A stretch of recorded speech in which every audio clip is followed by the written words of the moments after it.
Machine ലേണിങ്ങിൽ statistics use ചെയ്യുന്നത് mainly inference നടത്താനാണ്. We have a lot of data. ഈ വലിയ ഡാറ്റയിൽ നിന്ന് മീനിങ് ഫുൾ ആയിട്ടുള്ള എന്തെങ്കിലും നമുക്ക് എക്സ്ട്രാക്ട് ചെയ്യണം.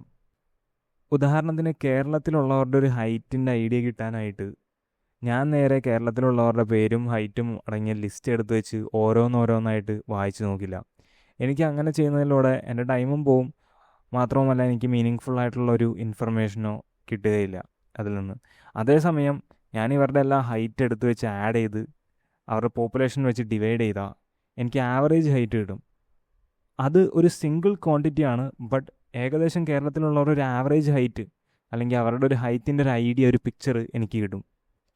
സോ ഇതുതന്നെയാണ് സ്റ്റാറ്റിസ്റ്റിക്സ് ഡിഫൈൻ ചെയ്യുന്ന അക്കാദമീഷ്യൻസ് പറയുന്നത്.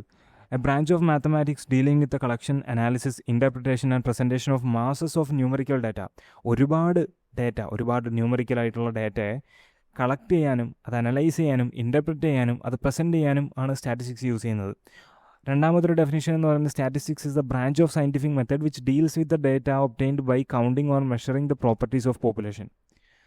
വീണ്ടും ഒരു ഡെഫിനിഷൻ ഉണ്ട്.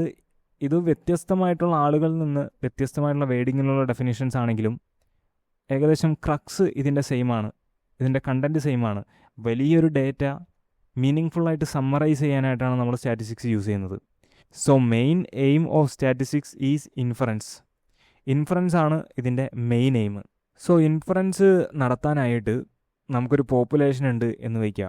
എല്ലാ ഇൻഫറൻസസിനും ഈ പോപ്പുലേഷനിലേക്ക് ഇറങ്ങി പോപ്പുലേഷനിലുള്ള എല്ലാവരെയും ചെന്ന് പഠിക്കാൻ നമുക്ക് കഴിയില്ല. അപ്പോൾ നമ്മൾ പോപ്പുലേഷൻ ഇത്രയും വലിയൊരു പോപ്പുലേഷൻ ഉണ്ടെങ്കിൽ ഇതിലൊരു ചെറിയ ഒരു സാമ്പിൾ എടുക്കും നമ്മൾ. ഈ സാമ്പിൾ എടുത്തിട്ടായിരിക്കും നമ്മുടെ പിന്നെയുള്ള കളക്ഷൻ, അനാലിസിസ് അല്ലെങ്കിൽ ഇൻ്റർപ്രിറ്റേഷൻ നടത്തുന്നത്. ഈ സാമ്പിളിൽ നിന്ന് നമ്മൾ പിന്നെ പോപ്പുലേഷനിലേക്ക് ജനറലൈസ് ചെയ്യും നമ്മൾ കണ്ടെത്തിയ ഫൈൻഡിങ്സ്. ഇങ്ങനെയാണ് ഏകദേശം സ്റ്റാറ്റിസ്റ്റിക്സിൻ്റെ ഒരു പ്രോസസ്സ്. കാരണം സ്റ്റാറ്റിസ്റ്റിക്സിൻ്റെ മെയിൻ എയിം എന്ന് പറയുന്നത് തന്നെ ഇൻഫറൻസ് ആണ്. മാത്രവുമല്ല ഇൻഫറൻസ് നടത്തുന്നത് പോപ്പുലേഷൻ്റെ ക്യാരക്ടറിസ്റ്റിക്സ് മനസ്സിലാക്കാനാണ്. ബട്ട് പോപ്പുലേഷൻ്റെ ക്യാരക്ടറിസ്റ്റിക്സ് മനസ്സിലാക്കാൻ പോപ്പുലേഷൻ എൻ്റയറായിട്ട് എടുത്ത് നമുക്ക് ഇൻഫറൻസ് നടക്കാൻ സാധിക്കില്ല. അതിന് പകരം നമ്മളൊരു സാമ്പിൾ എടുക്കും. ആ സാമ്പിളിൽ നിന്ന് നടത്തുന്ന ഇൻഫറൻസസ് ആണ് നമ്മൾ പോപ്പുലേഷനിലേക്ക് ജനറലൈസ് ചെയ്യുന്നത്. ഇതിൽ കൂടുതൽ ഞാൻ സ്റ്റാറ്റിസ്റ്റിക്സിൻ്റെ ഡെഫിനിഷനിലേക്കൊന്നും പോകുന്നില്ല. നമുക്ക് നെക്സ്റ്റ് പ്രോബബിലിറ്റിയിലേക്ക് പോകാം. സോ പ്രോബബിലിറ്റിക്കും വ്യത്യസ്തമായിട്ടുള്ള ഡെഫിനിഷൻസ് ഉണ്ട്. വ്യത്യസ്തമായിട്ടുള്ള സ്കൂൾ ഓഫ് തോട്ടിൽ നിന്ന് വരുന്ന വ്യത്യസ്തമായിട്ടുള്ള ഡെഫിനിഷൻസ്. നമ്മൾ ഈ ഡെഫിനിഷനും ഫിലോസഫിയായിട്ട് ഈ വീഡിയോയിലേക്ക് പോകുന്നില്ല. മെയിൻലി ഇതിലുള്ള കുറച്ച് ഡിസ്ട്രിബ്യൂഷൻസ്, എനിക്കറിയാവുന്ന കുറച്ച് ഡിസ്ട്രിബ്യൂഷൻസ് ജസ്റ്റ് ഒന്ന് പെട്ടെന്ന് പറഞ്ഞു പോകാമെന്നുള്ളൂ. സോ ഫസ്റ്റ് കുറച്ച് basics. So probability is a measure of one's belief in the occurrence of a future event. ഇതൊരു ബയേസിയൻ സ്കൂൾ ഓഫ് തോട്ടിൽ നിന്ന് വരുന്ന ഡെഫിനിഷനാണ്. വേറൊരു ഡെഫിനിഷൻ പറയുകയാണെങ്കിൽ the way we quantify how likely something is going to happen. ഏതെങ്കിലും event നടക്കാനുള്ള സാധ്യത എത്രത്തോളമാണെന്നുള്ളത്. It can be also referred as degree of one's belief. എത്രത്തോളമാണ് ഞാൻ ഉറച്ചു വിശ്വസിക്കുന്നു എന്നുള്ളത്. ഉദാഹരണത്തിന് പറയുകയാണെങ്കിൽ ഒരു കോയിൻ ടോസ് ഹെഡ് ആവാം അല്ലെങ്കിൽ ടെയിൽ ആവാം. ബട്ട് നമ്മൾ ആ കോയിൻ ടോസ് ഒബ്സർവ് ചെയ്യുന്നതിന് മുന്നേ തന്നെ നമുക്ക് സർട്ടനായിട്ട് പ്രെഡിക്റ്റ് ചെയ്യാൻ പറ്റില്ല. നമുക്ക് എക്സാക്റ്റ് ആയിട്ട് ഇത് ഹെഡാണോ ടെയിലാണോ എന്ന് പ്രെഡിക്റ്റ് ചെയ്യാൻ കഴിയില്ല.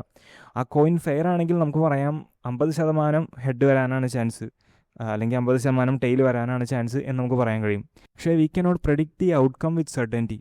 നമ്മളിപ്പോൾ ഒരു 100 കോയിൻ ടോസ് നടത്തുകയാണെങ്കിൽ അതിൽ 90 പ്രാവശ്യവും ഹെഡാണ് വരുന്നതെങ്കിൽ നമുക്ക് കുറച്ച് സംശയം തോന്നും ആ ഒരു കോയിൻ ഫെയർ ആണോ എന്നുള്ളത്. 90 തവണയും ഹെഡ് വരുന്നത് കംപ്ലീറ്റ്ലി ഇമ്പോസിബിൾ ആയിട്ടുള്ളൊരു കാര്യമല്ല. It is totally possible, but it is very improbable. അതൊരു ഫെയർ കോയിൻ ആണെങ്കിൽ നമുക്ക് സംശയം തോന്നും, നമുക്ക് ഡൗട്ട് അടിക്കും അത് 90 പ്രാവശ്യമൊക്കെ ഹെഡ് വരും എന്നുള്ളത്. സോ ആ ഒരു ഇംപ്രോബബിലിറ്റി അല്ലെങ്കിൽ അത് വരാൻ ഉള്ളൊരു ചാൻസ് വളരെ കുറവാണ് എന്ന് കാണിക്കുന്നത് ക്വാണ്ടിഫൈ ചെയ്യണം. അവിടെയാണ് പ്രോബബിലിറ്റി വരുന്നത്. സോ ഡെഫിനിഷൻസ് ഇത്രയൊക്കെ മതി. നമുക്ക് നേരെ പ്രോബബിലിറ്റീൻ്റെ ബേസിക്സിലേക്ക് കിടക്കാം. An experiment is a process by which an observation is made. ഈ ഒബ്സർവേഷൻ എന്ന് പറയുന്നത് കോയിൻ ടോസിൻ്റെ കേസിലെടുക്കുകയാണെങ്കിൽ ഹെഡാണോ ടെയിലാണോ എന്ന് നോക്കുന്നതാണ് ഒബ്സർവേഷൻ. ആ കോയിൻ ടോസ് ചെയ്യുന്ന പ്രോസസ്സാണ് ഇവിടെ എക്സ്പെരിമെൻ്റ് എന്ന് പറയുന്നത്. When an experiment is performed, it can result in one or more outcomes, which are called events. Coin ടോസിൻ്റെ എക്സാമ്പിളിൽ എക്സ്പെരിമെൻ്റ് എന്ന് പറയുന്നത് കോയിൻ ടോസ് ആണ്. ഇവൻ്റ് എന്ന് പറയുന്നത് ഹെഡാണോ ടെയിലാണോ എന്നുള്ളത്. ഇവൻറ്റ്സ് കൂടുതലും സെറ്റ് നൊട്ടേഷനിലാണ് നമ്മൾ എഴുതുക, ഹെഡ് അല്ലെങ്കിൽ ടെയിൽ. ഇതാണ് ഹെഡ് എന്ന് പറയുന്നൊരു ഇവൻറ്റ്, ടെയിൽ എന്ന് പറയുന്നൊരു ഇവൻറ്റ്. ഓക്കെ, സാമ്പിൾ സ്പേസ് എന്നുള്ളത് ഒരു എക്സ്പെരിമെൻറ്റ് നമ്മൾ കണ്ടക്ട് ചെയ്യാണ്. ആ എക്സ്പെരിമെൻറ്റിൻ്റെ സെറ്റ് ഓഫ് ഓൾ പോസിബിൾ ഔട്ട്കംസിനെയാണ് നമ്മൾ സാമ്പിൾ സ്പേസ് എന്ന് പറയുക. ഇവിടെ ഓൾ പോസിബിൾ ഔട്ട്കംസ് എന്ന് പറയുമ്പോൾ ഹെഡും ടെയിലും മാത്രമാണ് വരിക. 2 തവണ നമ്മൾ കോയിൻ ടോസ് ചെയ്യുകയാണെങ്കിൽ head tail head tail head, ഇതായിരിക്കും അതിൻ്റെ സാമ്പിൾ സ്പേസ് ആയിട്ട് വരാം. ഓക്കെ, അപ്പോൾ ഒരു എക്സ്പെരിമെൻ്റ് എന്ന് പറയുന്ന ഒരു ഒബ്സർവേഷൻ മേക്ക് ചെയ്യുന്ന ഒരു പ്രോസസ്സിനെയാണ് നമ്മൾ എക്സ്പെരിമെൻ്റ് എന്ന് പറയുക. കോയിൻ ടോസ് ചെയ്യുന്നതാണ് ഇവിടെ ഒരു എക്സ്പെരിമെൻറ്റ് പെർഫോം ചെയ്ത് കഴിഞ്ഞ് കഴിഞ്ഞാൽ വരുന്ന ഔട്ട്കംസിനെയാണ് നമ്മൾ ഇവൻറ്റ് എന്ന് വിളിക്കുക. A simple event is an event that cannot be decompose. Each simple event corresponds one and only one sample point. ഇത് മനസ്സിലാക്കുന്നതിനായിട്ട് നമുക്ക് ഡൈസ് റോൾ ചെയ്യുന്നൊരു സംഭവം എടുക്കാം. ഡൈസ് റോൾ ചെയ്യുമ്പോൾ എന്തൊക്കെ ഔട്ട്കംസ് ആണ് വരിക, എന്തെല്ലാം ഇവൻറ്റ്സ് ആണ് ഉണ്ടാവുക? 1 കിട്ടാം, 2 കിട്ടാം, 3 കിട്ടാം, 4 കിട്ടാം, 5 കിട്ടാം, 6 കിട്ടാം. ഇത് 1, 2, 3 ഇതെല്ലാമാണ് ഇവൻറ്റ്സ്. ഇതെല്ലാം സിമ്പിൾ ഇവൻറ്റ്സ് ആണ്. 1 കിട്ടുന്നത് ഒരു സിമ്പിൾ ഇവൻ്റാണ്, 2 കിട്ടുന്നത് സിമ്പിൾ ഇവൻ്റാണ്. ഞാൻ വേറൊരു ഇവൻറ്റിൻ്റെ കേസ് പറയാണ്. Outcome is an even number എന്ന് പറയാണ്. ഔട്ട്കം ഈവൻ നമ്പറാണ് എന്ന് പറയുന്നത് ഒരു കോമ്പൗണ്ട് ഇവൻ്റ് ആണ്. It is not a simple event. കാരണം ഈവൻ നമ്പർ ആവുന്നത് എപ്പോഴൊക്കെയാണ്? 2 കിട്ടുകയാണെങ്കിൽ ഈവൻ നമ്പർ ആവാം, 4 കിട്ടുകയാണെങ്കിൽ അത് ഈവൻ നമ്പർ ആവാം, 6 കിട്ടുകയാണെങ്കിൽ ഈവൻ നമ്പർ ആവാം. So these thing is not a simple event, it is a compound event. പ്രോബബിലിറ്റിയിൽ നമ്മൾ എക്സ്പെരിമെൻ്റ് എന്താണെന്ന് കണ്ടു. എക്സ്പെരിമെൻ്റ് നടത്തുന്നതിലൂടെ നമുക്ക് കുറച്ച് പോസിബിൾ ഔട്ട്കംസ് കിട്ടും. ഈ പോസിബിൾ ഔട്ട്കംസിനെ വിളിക്കുന്ന പേരാണ് ഇവൻറ്റ്സ്. ഇവൻറ്റ്സ് എന്ന് പറയുന്നത് ഏതെങ്കിലും ഒരു ഔട്ട്കമ്മിനെ മാത്രമല്ല നമ്മൾ ഇവൻറ്റ് എന്ന് പറയുക. ഇവിടെ ഉദാഹരണത്തിന് നമ്മളൊരു ഡൈസ് റോൾ ചെയ്യുകയാണെങ്കിൽ ഒബ്സർവിങ് ആൻ ഓഡ് നമ്പർ, അതും ഒരു ഇവൻ്റാണ്. 1 ഒബ്സർവ് ചെയ്യുന്നത് ഒരു ഇവൻ്റാണ്, 2 ഒബ്സർവ് ചെയ്യുന്നത് ഇവൻ്റാണ്. ബട്ട് എല്ലാ ഇവൻറ്റ്സും ഒരേപോലെയല്ല. ചിലതെല്ലാം സിമ്പിൾ ഇവൻറ്റ്സ് ആണ്, ചിലതെല്ലാം കോമ്പൗണ്ട് ഇവൻറ്റ്സ് ആണ്. ഉദാഹരണത്തിന് ഇവിടെ എ എന്നുള്ളത് ഒബ്സർവ് ആൻ ഓഡ് നമ്പർ എന്നുള്ളതാണ്. എനെ പക്ഷേ നമുക്ക് ഡീകമ്പോസ് ചെയ്ത് സിമ്പിൾ ഇവൻറ്റ്സിലേക്ക് വീണ്ടും ഡീകമ്പോസ് ചെയ്യാം. ഐദർ E1 എന്ന് പറയുന്നത് ഒബ്സർവ് എ 1 എന്നുള്ളത്, ഓർ E3 എന്ന് പറയുന്നത് ഒബ്സർവ് എ 3 എന്നുള്ളത്, ഓർ E5 എന്നുള്ളത് ഒബ്സർവ് എ 5 എന്നുള്ളത്.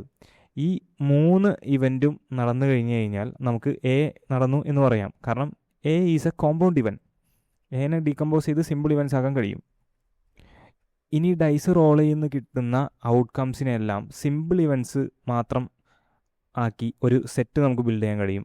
E1, E2, E3 അങ്ങനെ E6 വരെ ഇതെല്ലാം സിമ്പിൾ ഇവൻറ്റ്സ് ആണ്. This cannot be decomposed into other set of events. Okay, അപ്പോൾ ഈ ഒരു സിമ്പിൾ ഇവൻറ്റിനെ നമ്മൾ സെറ്റ് തിയറി ഡിനോട്ടേഷൻ വെച്ചാണല്ലോ നമ്മളിപ്പോൾ പോകുന്നത്. സാമ്പിൾ പോയിൻ്റ് എന്ന് വിളിക്കും. Sample point is just the same as simple event. Text ബുക്കിലെ ഡെഫിനിഷൻ എന്ന് പറയുന്നത് simple event correspond to one and only one sample point. എന്തുകൊണ്ടാണ് ഈ കറസ്പോണ്ട് ടു സാമ്പിൾ എന്നുള്ളത് ഞാനിപ്പോൾ എക്സ്പ്ലെയിൻ ചെയ്യുന്നില്ല, അതിന് വേറൊരു റീസൺ ഉണ്ടാവും. അപ്പോൾ ഒരു ഡൈസ് റോൾ ചെയ്യുന്നത് അതുപോലെ തന്നെ കോയിൻ ടോസ് ചെയ്യുന്നത്, ഇത് രണ്ടും ഒരു എക്സ്പെരിമെൻ്റ് ആണ്. ഈ 2 എക്സ്പെരിമെൻറ്റ്സിനും അതിൻ്റേതായിട്ടുള്ള ഔട്ട്കംസ് ഉണ്ട്. സെറ്റ് ഓഫ് ഓൾ പോസിബിൾ ഔട്ട്കംസിനെയാണ് നമ്മൾ സാമ്പിൾ സ്പേസ് എന്ന് പറയുന്നത്, അല്ലെങ്കിൽ set of all simple events, അല്ലെങ്കിൽ set of all sample points, അതിനാണ് നമ്മൾ സാമ്പിൾ സ്പേസ് എന്ന് പറയുന്നത്. നമ്മൾ ഡിനോട്ട് ചെയ്യുന്നത്, സാമ്പിൾ സ്പേസിനെ ഡിനോട്ട് ചെയ്യുന്നത് ക്യാപിറ്റൽ ലെറ്റർ S കൊണ്ടാണ്. ഡൈസ് റോൾ ചെയ്യുന്നതിൻ്റെ സാമ്പിൾ സ്പേസ് എന്ന് പറയുന്നത് 1, 2, 3, 4, 5, 6 എന്നുള്ളതാണ്. കോയിൻ ടോസ് ചെയ്യുന്നതിൻ്റെ ഹെഡ്, ടെയിൽസ് എന്നുള്ളതാണ്. ഇനി പ്രോബബിലിറ്റിയിലേക്ക് വരുമ്പോൾ പ്രോബബിലിറ്റി ഡിസ്ട്രിബ്യൂഷൻ്റെ ഒരു ലെവലൊക്കെ എത്തുമ്പോൾ കണ്ടിന്യൂസും ഡിസ്ക്രീറ്റ് ആയിട്ടുള്ള ഡിസ്ട്രിബ്യൂഷൻസും ഉണ്ട്. സോ ഡിസ്ക്രീറ്റ് ആയിട്ടുള്ളത് എന്ന് പറയുന്നത് ആ ഒരു എക്സ്പെരിമെൻറ്റിൻ്റെ സാമ്പിൾ സ്പേസ് എന്ന് പറയുന്നത് ഫൈനൈറ്റ് അല്ലെങ്കിൽ countable number of distinct sample points ആയിരിക്കണം. ഇതെല്ലാം ഡിസ്ക്രീറ്റ് ആയിട്ടുള്ള ഒരു സാമ്പിൾ സ്പേസ് ആണ്. മാത്രവുമല്ല ഈ എക്സ്പെരിമെൻറ്റ്സിൻ്റെ ഔട്ട്കംസ് എന്ന് പറയുന്ന ഇവൻറ്റ്സ് എന്ന് പറയുന്നത് മ്യൂച്വലി എക്സ്ക്ലൂസീവാണ്. ഉദാഹരണത്തിന് കോയിൻ ടോസിൽ ഹെഡ് കിട്ടിക്കഴിഞ്ഞാൽ പിന്നെ ടെയിൽ കിട്ടില്ല. അതുപോലെ തന്നെ ഡൈസിൽ 1 വീണ് കഴിഞ്ഞാൽ പിന്നെ 2 വീഴില്ല. ഒരു പ്രാവശ്യമാണ് നമ്മൾ റോൾ ചെയ്യുന്നുണ്ടെങ്കിൽ ഒരു പ്രാവശ്യം 1 കിട്ടി എന്നുണ്ടെങ്കിൽ അതേസമയം തന്നെ ആ റോളിൽ തന്നെ 2 കിട്ടണമെന്നില്ല. കാരണം 1 കിട്ടിക്കഴിഞ്ഞാൽ പിന്നെ വേറെ ഒരു നമ്പറും കിട്ടാൻ കഴിയില്ല. സോ അതുകൊണ്ട് തന്നെ E1 എന്ന് പറയുന്നത് ഡൈസ് റോൾ ചെയ്ത് 1 കിട്ടുന്ന ഇവൻറ്റ്, ആൻഡ് E2 എന്ന് പറയുന്ന ഡൈസ് റോൾ ചെയ്ത് 2 കിട്ടുന്നത്. E2ന് പകരം E3, E4, E5, E6 ഏത് വേണമെങ്കിലും ആവാം. R mutually exclusive events. Mutually exclusive എന്ന് പറഞ്ഞാൽ രണ്ടിനും ഒരേ സമയം നടക്കാൻ പറ്റില്ല. വൺ ഓഡ് നമ്പർ എന്ന് പറയുന്നത് E1 union E2 union E2 അല്ല E3 യൂണിയൻ E5 ആണ്. എ എന്ന് പറയുന്നതിൻ്റെ ആ ഒരു ഇവൻറ്റ് എന്ന് പറയുന്നത് 1 അല്ലെങ്കിൽ 3 അല്ലെങ്കിൽ 5 കിട്ടുക എന്നുള്ളതാണ്. ഇതിലേത് കിട്ടിക്കഴിഞ്ഞാലും ഏതെങ്കിലും ഒരു ഇവൻ്റ് ഒക്കെ ചെയ്താൽ എ ഒക്കെ ചെയ്തു എന്ന് നമുക്ക് പറയാം. ഡിസ്ക്രീറ്റ് സാമ്പിൾ സ്പേസിൻ്റെ ഡെഫിനേഷൻ കണ്ടു. അതൊന്നുമല്ല, ഒരു സെറ്റ്. അതായത് നമുക്കൊരു എക്സ്പെരിമെൻറ്റ് പെർഫോം ചെയ്ത് ഒരു കുറേ സെറ്റ് ഓഫ് പോസിബിൾ ഔട്ട്കംസ് കിട്ടും. ഈ ഔട്ട്കംസിൻ്റെ എല്ലാം ഒരു സെറ്റ്. ഡിസ്ക്രീറ്റ് ഡിസ്ട്രിബ്യൂഷനാണ് നമ്മൾ ഡിസ്ക്രീറ്റ് സാമ്പിൾ സ്പേസ് എന്ന് പറയാം. അത് റിയൽ അനാലിസിസിൻ്റെ ഒരു കണക്ഷൻ വെച്ച് നമ്മൾ ഡിനോട്ട് ചെയ്യുമ്പോൾ ഡിസ്ക്രീറ്റ് സാമ്പിൾ സ്പേസ് എന്ന് പറയുന്നത് എന്താണ്, finite and countable number of distinct sample points എന്ന് പറയും. കൗണ്ടബിൾ ആൻഡ് കൗണ്ടബിലിറ്റി, നോൺ കൗണ്ടബിൾ, ആ സംഭവമൊക്കെ റിയൽ അനാലിസിസ് തന്നെയാണ്. ഞാൻ അതിലേക്ക് പോകണം. അപ്പോൾ പണ്ടാണ് അങ്ങനെ. ഇനിയുണ്ടല്ലോ കുറച്ച് ഡെഫിനേഷൻസൊക്കെ. ഇനിയുള്ള ഡെഫിനേഷൻസ് എന്താണ്? ഇനി ഇവൻറ്റിൻ്റെ ഒരു ഫോർമൽ ഡെഫിനേഷൻ ഇതായിട്ട് കണക്ട് ചെയ്ത് കൊടുക്കാം. ഡിസ്ക്രീറ്റ് സാമ്പിൾ സ്പേസ് എന്താണെന്ന് നമുക്കറിയാം. ഈ ഡിസ്ക്രീറ്റ് സാമ്പിൾ സ്പേസ് കണക്ട് ആയിട്ടാണ് ഇവൻറ്റിൻ്റെ അടുത്ത ഡെഫിനേഷൻ തന്നെ. An event in A discrete sample space. Event in A discrete sample space എന്ന് പറയുള്ളൂ. Event in A discrete sample space is A collection of sample points. Discrete sample space S, capital S വെച്ചാണ് discrete sample സ്പേസിനെ denote ചെയ്യാം. ഈ എസിൻ്റെ ഏതെങ്കിലും ഒരു സബ്സെറ്റിനെയാണ് നമ്മൾ ഇവൻറ്റ് എന്ന് പറയാം. അത് ചിലപ്പോൾ ഒരു ഇവൻ്റ് ആയിരിക്കാം, ഒരു സിമ്പിൾ ഇവൻ്റ് ആയിരിക്കാം, അല്ലെങ്കിൽ കളക്ഷൻ ഓഫ് സം ഇവൻറ്റ്സ് ആയിരിക്കാം, 2-3 സിമ്പിൾ ഇവൻറ്റ് കൂടി ചേർന്നൊക്കെ ആയിരിക്കാം. ഫോർ എക്സാമ്പിൾ ഡൈസ് റോൾ ചെയ്യുമ്പോൾ നമുക്ക് E1 E2 E3 ഈ സബ്സ്ക്രിപ്റ്റ് ഡിനോട്ട് ചെയ്യണത് ഡൈസ് റോൾ ചെയ്ത് കിട്ടുന്ന നമ്പറിനെ ഡിനോട്ട് ചെയ്യണതാണ്. E1 എന്ന് പറയുന്നത് അപ്പോൾ റോൾ ചെയ്ത് 1 കിട്ടുമ്പോഴാണ് E1 എന്ന് പറയുന്നത്. അപ്പോൾ E1 E2 E3 E4 E5 E6 ഇതാണ് ഡിസ്ക്രീറ്റ് സാമ്പിൾ സ്പേസ്. ഇതിൻ്റെ ഒരു സബ്സെറ്റിനെയാണ് നമ്മൾ ഇവൻ്റ് എന്ന് പറയുക. അത് E1 എന്നുള്ളത് ഒരു സിംഗിൾട്ടൺ സെറ്റ് ആയിരിക്കാം, ഒറ്റ ഇവൻറ്റ് മാത്രം, ഒറ്റ ഒരു സാമ്പിൾ പോയിൻറ്റ് മാത്രമുള്ളത്. അല്ലെങ്കിൽ E1 E3 E5 ഇതൊരു ഇവൻ്റാണ്. ഇത് എന്ന് പറയുന്നത് ഒബ്സർവ് ആൻഡ് ഓഡ് നമ്പർ. അപ്പോൾ ഇതും ഒരു ഇവൻ്റാണ്. നേരത്തെ നമ്മൾ ഇവൻറ്റ് ഇൻഫോർമലായിട്ട് പറഞ്ഞാൽ, ഇപ്പോൾ ഇവൻറ്റ് ഫോർമൽ ഒരു ഡെഫിനിഷൻ വരാണെങ്കിൽ ഇങ്ങനെ: ഇവൻറ്റിൻ്റെ discrete sample space S is a subset of the discrete sample space. Okay, അപ്പോൾ ഇനി പ്രൊബബിലിറ്റിയുടെ ഒരു ഡെഫിനേഷനിലേക്ക് കിടക്കാം. നമ്മൾ പ്രൊബബിലിസ്റ്റിക് എക്സ്പെരിമെൻറ്റിനെ കുറിച്ചൊക്കെ പറഞ്ഞു. എക്സ്പെരിമെൻറ്റ് പെർഫോം ചെയ്ത് കിട്ടിക്കഴിയുന്ന ഔട്ട്കംസിന് നമ്മളൊരു പ്രൊബബിലിറ്റി അസൈൻ ചെയ്ത് കഴിഞ്ഞാലാണ് ഒരു പ്രൊബബിലിസ്റ്റിക് മോഡൽ ഫുള്ളാവുള്ളൂ, പെർഫെക്റ്റ് ആവുള്ളൂ. ഫോർ എക്സാമ്പിൾ, നമ്മൾ ഡൈസ് റോൾ ചെയ്ത് കിട്ടുമ്പോൾ 1 2 3 4 5 6 ഈ 1 കിട്ടാനുള്ള പ്രോബിലിറ്റി എത്രയാണ്, 2 കിട്ടാനുള്ള പ്രോബിലിറ്റി എത്രയാണ്? ഈ പ്രോബിലിറ്റീസൊക്കെ അസൈൻ ചെയ്യണം.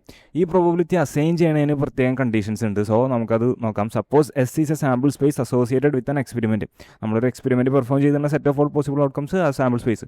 To every event A in S, A is a subset of S. We assign a number P of A called the probability of A so that the following axiom is solved. അതായത് ഒരു event, ആ event compound event ആവാം, simple event ആവാം. A എന്നാണ് നമ്മൾ ആ ഇവൻറ്റിനെ denote ചെയ്യണേ. A എന്ന് പറയുന്നത് ഒരു സെറ്റ് ആയിരിക്കും. അതിൽ ഈ സിമ്പിൾ ഇവൻറ്റ്സ് അടങ്ങുന്ന സാമ്പിൾ പോയിൻറ്റ്സ് ആയിരിക്കും ഉണ്ടാവുക. അപ്പോൾ പ്രോബബിലിറ്റി ഓഫ് എ എന്ന് പറയുന്നത് greater than or equal to 0 ആയിരിക്കും. അങ്ങനെ ആരും 0ൻ്റെ താഴെ പോകില്ല. പ്രോബബിലിറ്റീൻ്റെ വാല്യൂ എന്ന് പറയുന്നത് എപ്പോഴും 0യ്ക്കും 1നും ഇടയിലായിരിക്കും. 0 ആവാം 1 ആവാം, n points included. Probability of the sample space is equal to 1. Probability of the sample space, അതായത് എക്സ്പെരിമെൻറ്റ് പെർഫോം ചെയ്ത് ഏതെങ്കിലും ഒരു ഔട്ട്കം കിട്ടിയാൽ മതി സാമ്പിൾ സ്പേസ് സാറ്റിസ്ഫൈ ചെയ്യാനായിട്ട്. സാമ്പിൾ സ്പേസ് എന്ന് പറയുന്നത് വേണ്ടി എല്ലാ സിമ്പിൾ ഇവൻസും ഉണ്ട്. ആൻഡ് ആക്സിയം 3 എന്ന് പറയുന്നത് if A1 A2 A3 form a sequence of pairwise mutually exclusive events in S that is A intersection AJ is equal to 5 not equal to J, then probability of A1 union A2 union A3 union അങ്ങനെ union ആയിട്ട് പോയത് summation of the individual probabilities. ഒരു experiment perform ചെയ്തു, simple events ആണുള്ളത് അതിൽ, അതിൻ്റെ sample സ്പേസിൽ. അങ്ങനെ എത്രയെങ്കിലും രണ്ടൊക്കെ ഉണ്ടെന്ന് വയ്ക്കട്ടെ. ഒരു ഫൈനൈറ്റ് നമ്പറാണ്, ഡിസ്ക്രീറ്റ് സാമ്പിൾ സ്പേസ് ആണല്ലോ, ഒരിക്കലും ഇൻഫൈനൈറ്റ് സെറ്റ് അല്ല. ഇനി അതിൽ കുറച്ച് മ്യൂച്വലി അല്ലെങ്കിൽ പെയർ വൈസ് എക്സ്ക്ലൂസീവ് ആയിട്ടുള്ള കുറച്ച് ഇവൻറ്റ്, ഇതിൽ നിന്ന് 2-3 ഇവൻറ്റ് എടുക്കുകയാണ്. ഇപ്പോൾ E1 E2 ഇതൊരു ഇവൻ്റാണെന്ന് വയ്ക്കാം. അടുത്ത് E3 E7 അങ്ങനെ കുറച്ച് ഇവൻറ്റ്സ് നമ്മൾ എടുക്കുകയാണ്. E15 E14 അയൺ ഇങ്ങനെ കുറച്ച് ഇവൻ്റ് എടുക്കുകയാണ്. ഈ ഇവൻറ്റ്സ് ഇൻ്റർസെക്ഷൻ ഇട്ട് നോക്കിയാൽ ഇതിൽ കോമൺ എലമെൻറ്റ്സ് ഒന്നുമില്ല. ഈ എല്ലാ ഇവൻറ്റ്സിലും കോമൺ എലമെൻറ്റ്സ് ആയിട്ട് ഒന്നുമില്ല. അങ്ങനെയെങ്കിൽ ഈവൻ എന്ത് പേര് കൊടുക്കാം? A1 ഈവൻ A2 ഇത് AN. Okay, so the probability of A1 union A2 union AN എന്നുള്ളത്, probability of A1 union A2 union AN എന്നുള്ളത് probability of A1 plus probability of A2 plus probability of AN. അങ്ങനെ കുറേ ഉണ്ട്. AN തന്നെയൊക്കെ മുന്നേ കുറേ events ഉണ്ട്. Okay, അപ്പോൾ ഇങ്ങനെ എഴുതാം. അത്രേ ഉള്ളൂ ഈ പ്രോബിലിറ്റിയുടെ ഡെഫിനിഷൻ. 3 ആക്സിയംസ് ആണ്. Probability of A greater than or equal to 0. ഏത് ഇവൻ്റെ പ്രോബിലിറ്റിയും 0നേക്കാൾ ഗ്രേറ്ററോ അല്ലെങ്കിൽ 0 ആയിരിക്കണം. അതിൻ്റെ താഴേക്ക് പോകില്ല. പ്രോബിലിറ്റി ഓഫ് സാമ്പിൾ സ്പേസ് എന്ന് പറയുന്നത് 1 ആണ്. കാരണം എല്ലാ ഔട്ട്കംസും ഉണ്ടല്ലോ സാമ്പിൾ സ്പേസ് എന്നുള്ള സെറ്റിൽ. A1 A2 A3 എന്നൊക്കെയുള്ളത് മ്യൂച്വലി പെയർ വൈസ് ആയിട്ട് എക്സ്ക്ലൂസീവ് ആയിട്ടുള്ള ഇവൻറ്റ്സ് ആണ്. അതായത് ഇൻ്റർസെക്ഷൻ വെച്ച് നോക്കുമ്പോൾ കോമൺ എലമെൻറ്റ്സ് ഒന്നും ഇല്ല ഒരു സെറ്റിൽ, ഒരു ഇവൻറ്റ്സിൽ. ആ ഓരോരോ എല്ലാ ഇവൻറ്റ്സിലും പണ്ടാറാനായിട്ട് കോപ്പ്. അങ്ങനെയൊക്കെ ആണെങ്കിൽ ആക്സിയം 3 എന്ന് പറയുന്നത് അതിൻ്റെ യൂണിയൻ എടുക്കുന്നതിന് പകരം അതിൻ്റെ ഓരോ ഇൻഡിവിജ്വൽ പ്രോബിലിറ്റി എടുത്ത് ആ ഇവൻറ്റ്സിൻ്റെ ഇൻഡിവിജ്വൽ പ്രോബിലിറ്റി എടുത്ത് സം ചെയ്ത് വയ്ക്കണതാണ്, ആഡ് ചെയ്യണമാണ്. അത്രേ ഉള്ളൂ. നോട്ട് ദ പോയിൻറ്റ് ദാറ്റ് ഈ പ്രോബിലിറ്റിയുടെ ഡെഫിനിഷൻ പ്രോബിലിറ്റി അസൈൻ ചെയ്യുമ്പോൾ പാലിക്കേണ്ട കണ്ടീഷൻസ് മാത്രമേ പറയുന്നുള്ളൂ. എങ്ങനെ പ്രോബിലിറ്റി അസൈൻ ചെയ്യണമെന്ന് പറയുന്നില്ല. ഓക്കെ, ഇനി കൂടുതൽ വലിയ സംഭവങ്ങളിലേക്ക് പോകുന്നില്ല. ഒരു ചെറിയ പ്രോബ്ലം ചെയ്യാം. അതായത് ഒരു കോയിൻ 3 തവണ ഞാൻ ടോസ് ചെയ്യാണ്. Coin 3 times I toss. അങ്ങനെയാണെങ്കിൽ അതിൻ്റെ പ്രോബബിലിറ്റി ഓഫ് പ്രോബബിലിറ്റി ഓഫ് ഒരു ഹെഡ് ഒബ്സർവ് ചെയ്യാനുള്ള, എക്സാക്ട്ലി 1 ഹെഡ് ഒബ്സർവ് ചെയ്യാനുള്ള പ്രോബബിലിറ്റി. അപ്പോൾ ഏതൊക്കെ ഇവൻ്റ് വരും? HT വരും, THT വരും, അതുപോലെ തന്നെ TTHും വരും. ഈ 3 ഇവൻറ്റ്സ് എക്സാക്ട്ലി 1 ഹെഡ് തരുന്നുള്ളൂ. ഇത് കിട്ടാനുള്ള പ്രോബിലിറ്റി എത്രയാണ്? ആദ്യം തന്നെ നമുക്ക് ഒരു സിമ്പിൾ ഇവൻറ്റിൻ്റെ പ്രോബിലിറ്റി, ഒരു ഫെയർ കോയിൻ ആണെങ്കിൽ സിമ്പിൾ ഇവൻ്റെ പ്രോബിലിറ്റി എങ്ങനെ കാൽക്കുലേറ്റ് ചെയ്യാം? നമുക്കറിയാം മൾട്ടിപ്ലിക്കേഷൻ റൂൾ. ഈ ഒരു പൊസിഷൻ ഫില്ല് ചെയ്യാൻ 2 ഇതുകൊണ്ട്, ഈ ഒരു പൊസിഷൻ ഫില്ല് ചെയ്യാൻ 2 പോസിബിൾ വേസ് ഉണ്ട്, ഈ ഒരു പൊസിഷൻ ഫില്ല് ചെയ്യാൻ 2 പോസിബിൾ വേസ് ഉണ്ട്. 2 times 2 times 2 = 8 പോസിബിൾ ഔട്ട്കംസ് ഉണ്ട്. അപ്പോൾ ഫെയർ കോയിൻ ആണെങ്കിൽ എല്ലാ സിമ്പിൾ ഇവൻറ്റും ഈക്വൽ പ്രോബിലിറ്റി ആണ്, അതായത് 1/8 പ്രോബിലിറ്റി ആണ്. സോ 1/8 + 1/8 + 1/8 = 3/8. മൈര് തന്നെ ബുദ്ധിയാണ് എനിക്ക് പണ്ടാടങ്ങാനായിട്ട്. ഓക്കെ, നമുക്ക് നെക്സ്റ്റ് ടോപ്പിക്കിലേക്ക് കിടക്കാം. Conditional probability. മൈര് ഇത് എഴുതി തീരാൻ തന്നെ ഒരു യുഗമാവില്ല പണ്ടാടങ്ങാനായിട്ട്. അപ്പോൾ കണ്ടീഷണൽ പ്രോബബിലിറ്റി എന്ന് പറയുകയാണെങ്കിൽ, സപ്പോസ് നാളെ മഴ പെയ്യാനുള്ള സാധ്യത എന്താണെന്ന് ഞാൻ ചോദിക്കുകയാണ്. അല്ലെങ്കിൽ ഒരു വർഷം എടുത്തുള്ള അതിൽ റാൻഡം ഡേ എടുത്തിട്ട് അന്ന് മഴ പെയ്യാനുള്ള ചാൻസ് എന്താണെന്ന് ചോദിക്കുകയാണ്. Probability of rain tomorrow. വേറെ ഒരു ഇൻഫർമേഷനും ഇല്ല, ഞാൻ ഏത് റീജിയനാണെന്ന് പറഞ്ഞിട്ടൊന്നുമില്ല. ജസ്റ്റ് ഇപ്പം നിൽക്കുന്ന ഈ സ്ഥലത്ത് അല്ലെങ്കിൽ അങ്കമാലിയിൽ മഴ പെയ്യാനുള്ള സാധ്യത എന്താണെന്ന് തന്നേക്കാണ്. അങ്ങനെയാണെങ്കിൽ ഒരു റോ പ്രോബബിലിറ്റി ആണ് നിങ്ങൾക്ക് ചൂസ് ചെയ്യാൻ പറ്റുക. അല്ലെങ്കിൽ വർഷത്തിൽ മഴ പെയ്യുന്ന ഒരു ദിവസങ്ങളുടെ എണ്ണം എടുത്ത് ഡിവൈഡൊക്കെ ചെയ്ത് അങ്ങനെയാണെന്ന് തോന്നുന്നു.